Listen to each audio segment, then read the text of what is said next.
এইভাবে কি বানাচ্ছেন? পেঁয়াজি বানাচ্ছেন? হ্যাঁ, একদিন এসে বলছে কি পাতাকপি দেবেন, আমরা বলছি কেন পেঁয়াজের দাম কম, দাম পাতাকপি দেবো কেন, খাও খাজা। এই তো বর্তমানে পেঁয়াজের দাম কম না? হ্যাঁ, পেঁয়াজের দাম কম।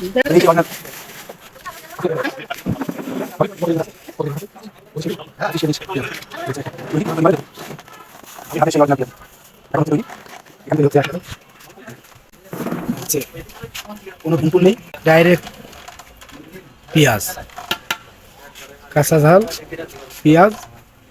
এইদিকে ধরেন ভাবি আবার ওই তৈরি করছে। দেখুন